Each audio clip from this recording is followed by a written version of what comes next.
Okay, so I'll be sharing an excerpt from this book, Transformation of America, The True Life Story of a CIA Mind Control Slave by Kathy O'Brien with Mark Phillips.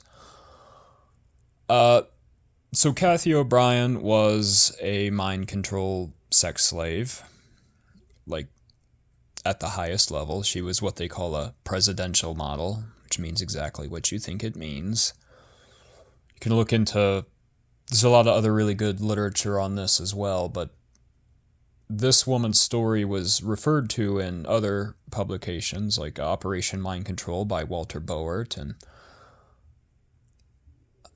I can never remember the title, it's so long. Thanks for the Memories, The Truth Has Set Me Free. It's a longer subtitle, but by Brice Taylor. Those stories, have referenced this book or the story when it was just her journalings. It was Kathy O'Brien's journalings, and she was referred to as O in those stories. I mainly just wanted to get this out before Dick Cheney died. There's a lot of fun stuff in here. You're really going to want to read it if you're interested in any of this stuff in any capacity whatsoever. But yeah, let me just start reading from page 98 here, chapter 4. Dick Cheney, then White House Chief of Staff to President Ford, later Secretary of Defense to President George Bush, documented member of the Council on Foreign Relations, and presidential hopeful for 1996, was originally Wyoming's only congressman. Dick Cheney was the reason my family had traveled to Wyoming, where I endured yet another form of brutality. His version of a most dangerous game, or human hunting. It is my understanding now that a most dangerous game was devised to condition military personnel in survival and combat maneuvers, yet it was used on me and other slaves known to me as a means of further conditioning the mind to the realization there was no place to hide, as well as traumatize the victim for ensuing programming. It was my experience over the years that A Most Dangerous Game had numerous variations on the primary theme of being stripped naked and turned loose in the wilderness while being hunted by men and dogs. In reality, all wilderness areas were enclosed in secure military fencing, whereby it was only a matter of time until I was caught, repeatedly raped, and tortured. Dick Cheney had an apparent addiction to the thrill of the sport. See, he didn't just hunt quail. See, he's a big hunter. He appeared obsessed with playing A Most Dangerous Game as a means of traumatizing mind control victims, as well as to satisfy his own perverse sexual kinks.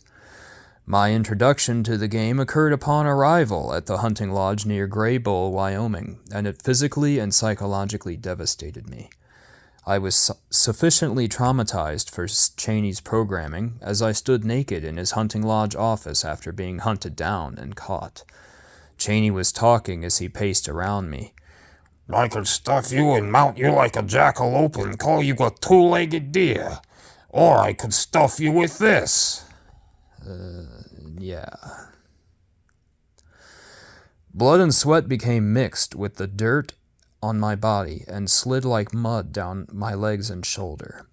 I throbbed with exhaustion and pain as I stood unable to think to answer such a question. Make up your mind, Cheney coaxed. Unable to speak, I remained silent. You don't get a choice anyway. I make up your mind for you. That's why you're here. For me to make you a mind. And make you mine.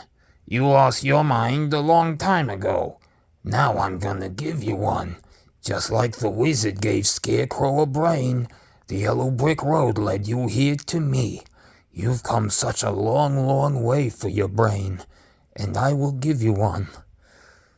And see, here's the thing with The Wizard of Oz.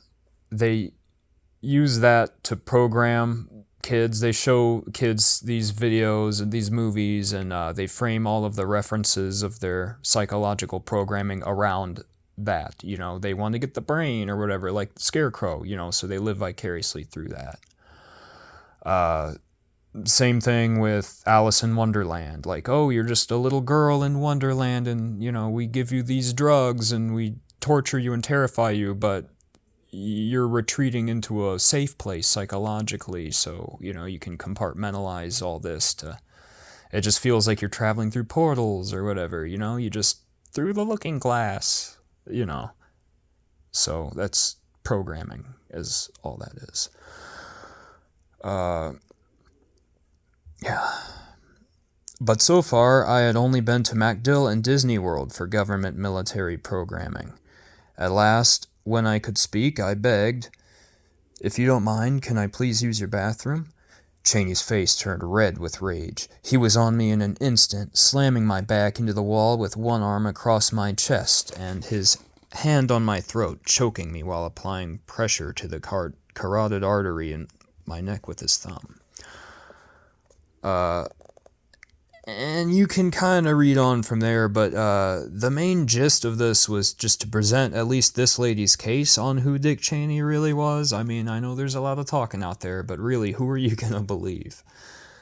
Why would this lady go through all of this effort to just make this up about all these people? Like, what does she have to gain? I bought this book from her website. She was kind enough to sign it for me. It didn't seem like some kind of scheme. It didn't seem like I was participating in somebody who was someone's scheme just to make money. But it sure feels that way when, I pay attention to current events. Nowadays, it feels like I'm participating in a scheme. So you can kind of read this. You can pause this, read on, whatever. It's a good book. I suggest going to her website. This is all. You can just pause and read. Again, that is an excerpt from Transformation of America by Kathy O'Brien and Mark Phillips. It's a little synopsis on the back for you.